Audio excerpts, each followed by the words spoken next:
नमस्कार दोस्तों, स्वागत है आप सभी का हमारे personal YouTube channel general history में।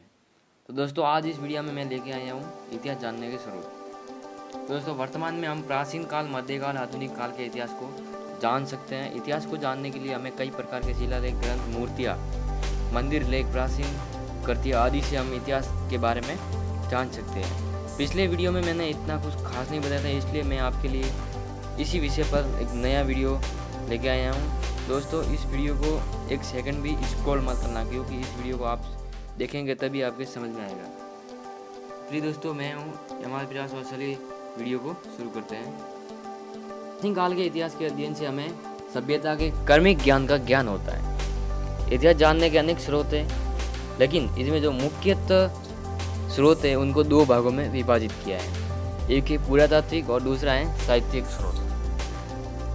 पुरातात्विक स्रोत प्राचीन काल के वे अवशेष जिनमें हमें स्थान एवं घटनाओं के विषय को समझने में सहयोग मिलता है, उनको पुरातात्विक स्रोत कहते हैं। ऐसे स्रोतों में अभिलेख, मुद्रा, स्मारक, कलाकृतियाँ और उत्खनन से प्राप्त हुई आदि सामग्री शामिल है और इनसे तत्कालिक जीवन को समझा जा सकता है। पुरातात्विक स्रोत इस प्रकार है कुछ अभिलेख हैं, ये हमें शिलालेख यानी पत्थर की पट्टिकाओं पर और पाषाण शिलाओं, स्तंभों, भवनों, गुफाओं की दीवारों, मूर्ति, प्रतिमाओं, स्तूपों, मठों, तालाब, खेतों की खड़ी शिलाएं और ताम्र पत्रों पर उत्कीर्ण किए हुए मिलते हैं। अभिलेखों को उपयोग कैसे करते हैं? ये विविध भाषाओं में गद्य और पद्य दोनों में विस्तृत शैलियों में मिलते हैं। इन अभिलेखों में शासक और उनसे जुड़े आश्रित लोग, रानियों, राजकुमारों, सामंतों आदि के नाम, घटनाएं, तिथियां और शासन के कार्य और आज्ञाओं का उल्लेख मिलता है अभिलेखों में। साथ ही इनसे तत्कालिक सामाजिक, राजनीतिक, धार्मिक और सांस्कृतिक जीवन आदि की जानकारी हमें अभिलेखों से मिलती है। प्रशंसा में लिखे गए अभिलेखों को प्रशस्ति कहते हैं।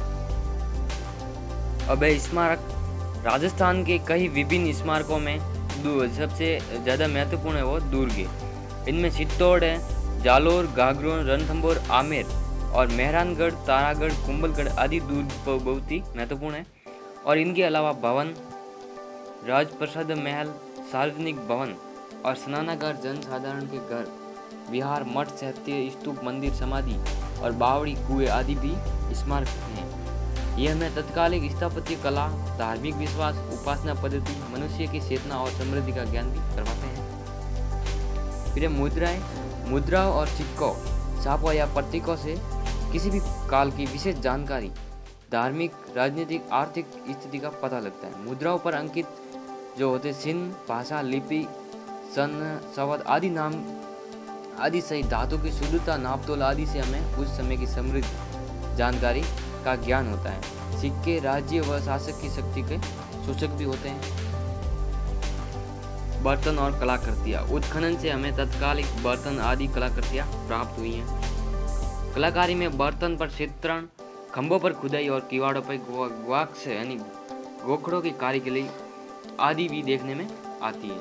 हमें ऐसे बर्तन भी प्राप्त हुए हैं जिनकी बनावट, पॉलिश और रंग आदि उस काल की उत्कृष्ट कला को दर्शाते हैं। राजस्थान के अनेक स्थानों से उत्खनन से प्राप्त हुए मर्दबांड, प्याले, रकाबिया, धूप पात्र और दीपक आदि कई पूर्वजों के कला कौशल को सहज ही समझ सकते हैं। गणेश्वर नीमका थाना सीकर में है।